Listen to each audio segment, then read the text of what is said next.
السلام علیکم ورحمۃ اللہ. ویلکم ٹو زخرف القرآن چینل.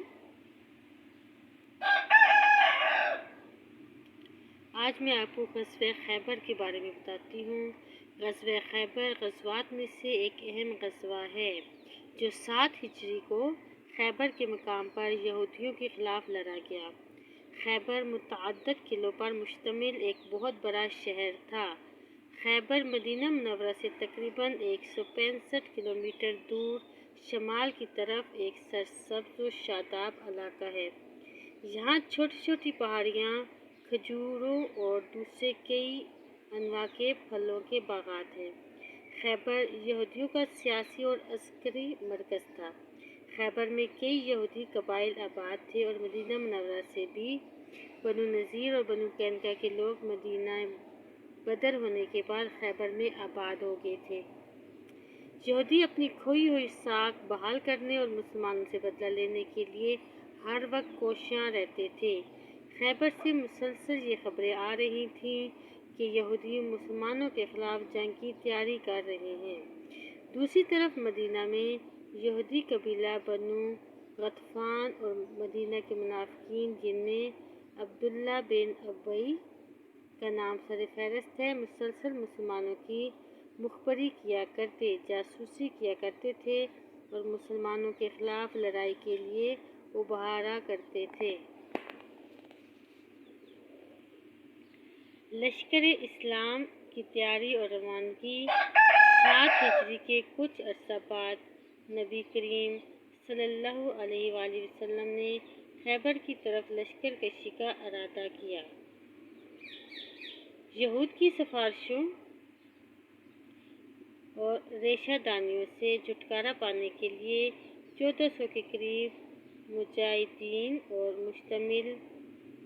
پر مشتمل ایک لشکر تیار کیا گیا. یہودیوں کی بہت زیادہ سازشیں تیار تھیں. اب جس میں ان مجاہدین میں اکثریت ان صحابہ کی تھی جو صلح حدیبیہ میں شریک تھے. اس لشکر کی روانگی کو نبی صلی اللہ علیہ وآلہ وسلم نے خفیہ رکھا کہ کسی کو خبر نہ ہو، اور مسلمان 3 دن کی مسافت طے کرنے کے بعد خیبر پہنچ گئے. خیبر کے یہودیوں کی جو تعداد تھی وہ 14,000 کے قریب تھی اور خیبر میں یہودیوں کے بہت سے قلعے تھے. حضرت علی کی شجاعت اور اہل خیبر کی شکست. لشکر اسلامی فجر ہونے سے پہلے یہودیوں کے علاقے میں پہنچ گیا. فجر کی نماز خیبر کے قریب ادا کی اور سورج طلوع ہوتے ہی خیبر پر حملہ کر دیا. یہودی بھاگ کر اپنے قلعوں میں چھپ گئے. مسلمانوں نے ان کا محاصرہ کیا اور سب سے پہلے مسلمانوں نے قلعہ نعم پر حملہ کیا.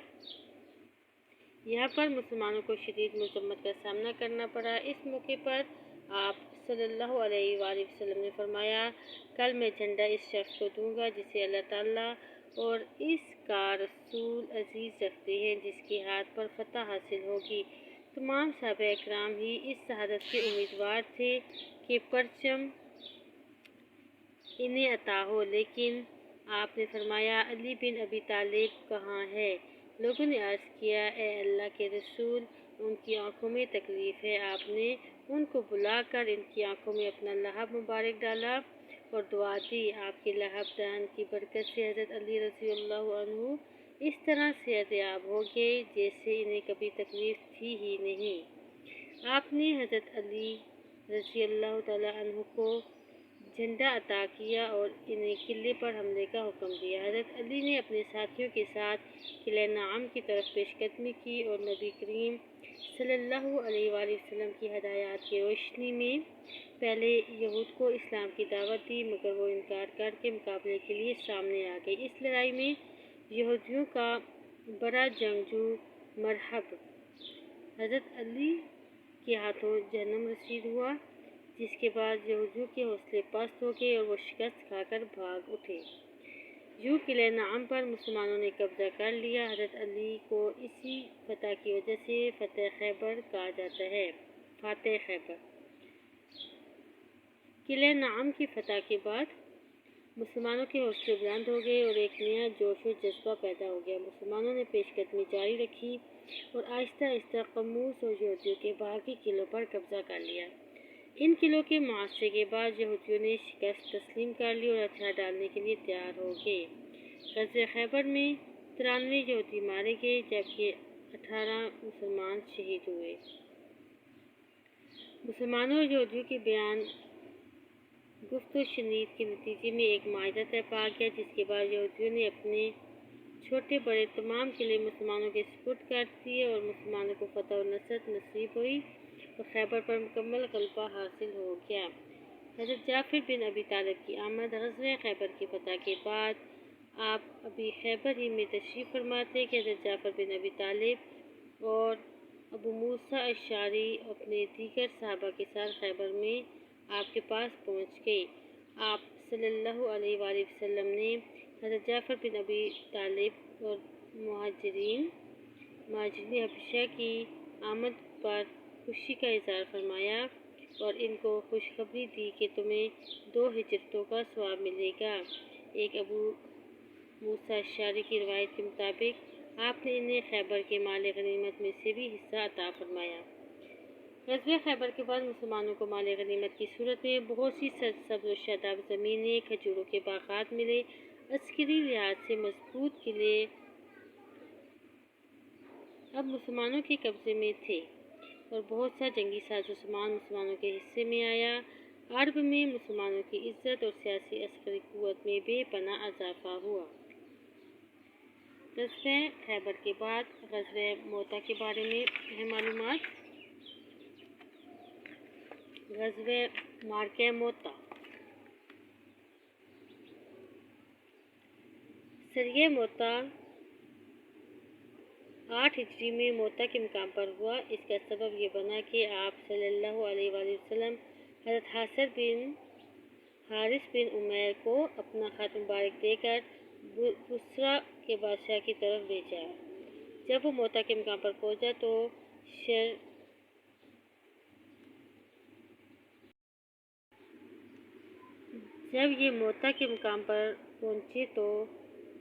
شرحبیل بن عمرو غسانی نے سفارتی آداب کی پرواہ کیے بغیر انہیں شہید کر دیا۔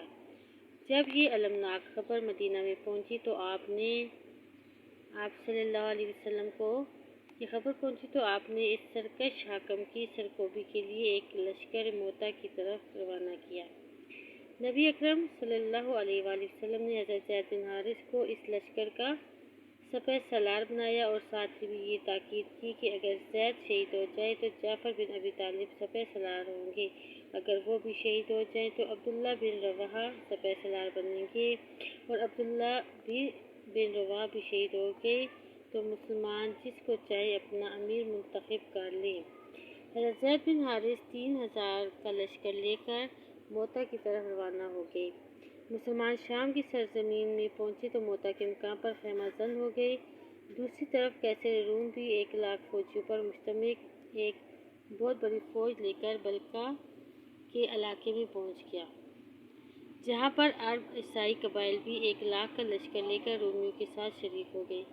مسلمانوں کے لیے بڑی آزمائش کی گھڑی تھی، مگر عبداللہ بن رواحہ کے پرجوش خطاب نے مسلمانوں میں ایک نئی روح پھونک دی اور ان کے حوصلے اتنے بلند ہو گئے کہ تھوڑی تعداد ہونے کے باوجود وہ رومیوں کے خلاف بے خوف و خطر میدان جنگ میں کود پڑے۔ حضرت زید بن حارث اپنے اسلامی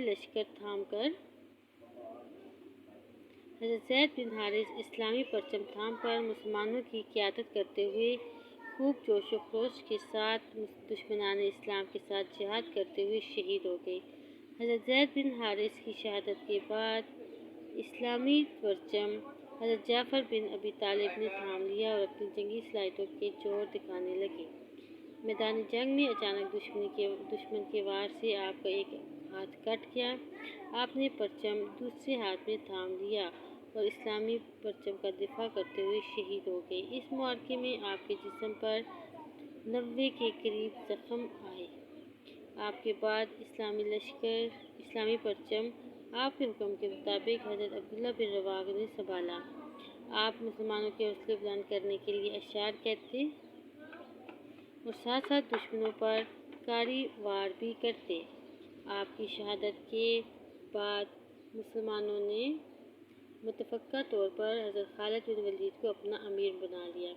حضرت خالد بن ولید جنگی حکمت عملی کے بہت ماہر تھے اور عظیم سپہ سالار کی خوبیوں سے مالا مال تھے۔ اس معرکے میں حضرت خالد بن ولید اس جرأت کے ساتھ لڑے کہ آپ کے ہاتھ سے 9 تلواریں ٹوٹ گئیں۔ آپ نے عسکری حکمت عملی کے تحت لشکر کو دوبارہ ترتیب دیا اور مجاہدین کی جگہیں تبدیل کیں، یعنی دائیں طرف لڑنے والے مجاہدین کو بائیں طرف کھڑا کر دیا اور بائیں طرف والوں کو دائیں طرف منتقل کر دیا۔ اسی طرح آگے لڑنے والوں کو پیچھے اور پیچھے لڑنے والوں کو آگے بھیج دیا۔ آپ کی یہ حکمت عملی بہت کام آئی۔ آہستہ آہستہ رومی لشکروں کے حوصلے پست ہونے لگے اور رومی لشکر پیچھے ہٹنے لگا، اور یوں حضرت خالد بن ولید اسلامی لشکر کو بحفاظت ایک پہاڑ کے دامن میں لے گئے۔ ایک طرف موتا کے مقام پر مسلمان رومیوں کے خلاف برسر پیکار تھے اور جوان مردی کے ساتھ ان کا مقابلہ کر رہے تھے، تو دوسری طرف مدینہ منورہ میں آپ صلی اللہ علیہ وسلم اپنے صحابہ کو معرکہ موتا کے حالات بتا رہے تھے۔